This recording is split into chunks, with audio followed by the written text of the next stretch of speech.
Hey everyone, and welcome. Today we're going to dive into one of the most important verbs in the entire English language, to be. We're going to focus on how to use it the right way with he, she, it, and they. You know, it's one of those basic rules, but getting it right makes a huge difference. It'll make your English sound so much more natural. So let's get right into it. So, have you ever been talking and you just pause for a second wondering, wait, is it he is or he are? It's a super common question, so don't worry about it. And the best part? The rule is incredibly simple. Let's solve this little puzzle together, shall we? Okay, so first things first, let's look at the absolute fundamentals. The verb to be is all about describing what something is. And for what we're doing today, our main building blocks are just two little words, is and are. And here's the rule. It's actually super straightforward. When we're talking about a singular subject, that just means one person or one thing, like he, she, or it, we always use is. And for plural subjects, so more than one, like they, we're going to use are. Simple as that. You can also see the contractions here, like he's for he is. You are going to hear these all the time in everyday English. All right, we've got our building blocks. So what's next? Let's actually build some sentences.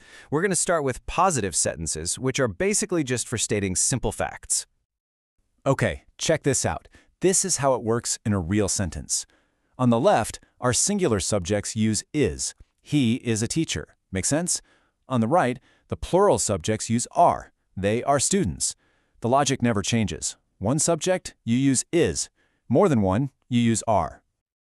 Okay, awesome. We know how to say something is true. But what about when it's not? Well, turning a sentence negative is actually ridiculously easy. It just takes one little word. Here it is. This is the golden rule for making a sentence negative. You just add the word not right after the verb, so right after is or are. That's literally it. There's no other step. And just like we saw before, negatives have their own contractions that you'll hear constantly when people are talking. So is not becomes isn't, and are not becomes aren't. Trust me, using these will make you sound way more natural. Let's see them in action. For a singular subject, you'd say, she isn't home. For a plural one, they aren't here. See? It's the same exact logic we've been using. Isn't for singular and aren't for plural. All right, we are on a roll. We can make positive statements, we can make negative statements. The last piece of the puzzle is asking questions. And if you thought making negatives was easy, this is even simpler. It's just a quick little word swap.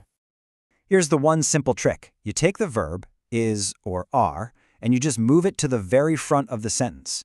So the statement, he is ready, becomes the question, is he ready? You literally just flip the subject and the verb. That's all there is to it.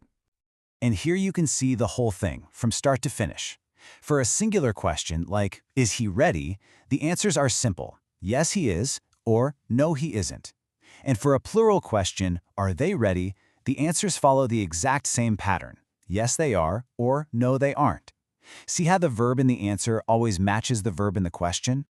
Okay, you have seen all the rules. Now, the absolute best way to make this stuff stick is to actually use it. So, let's try a few quick questions to test out your new skills. You ready for this? First one up. My friend, and we're thinking of him as a he, blank a good cook. So what goes in that blank? If you said is, you are absolutely correct. He is a good cook. Nicely done. Okay, next up, a plural one, the students. So they blank in the classroom. Which verb fits here? That's it. They are in the classroom. You are doing great. This is easy, right? Okay, let's switch it up and try a short answer. If I ask you, is she a lawyer? And the answer is no, what would you say? Perfect. The short, totally correct answer is no, she isn't. All right, last one. The question is, are they here? How would you give a short, positive answer? Yes, they are. Fantastic. You've just used all the different forms we talked about in this lesson. Seriously, great job. So, let's just do a super quick recap of your to-be blueprint. Just remember, singular subjects like he, she, and it get is. The plural subject, they, gets are. To make it negative, just add not after the verb. And to ask a question, move that verb right to the front. That's the whole game plan right there. And really, that's it. You have just totally locked down a key part of your English grammar. With a solid foundation like this, you can build much clearer, more accurate sentences. So the only question now is, what are you going to build next? Thanks so much for hanging out with me.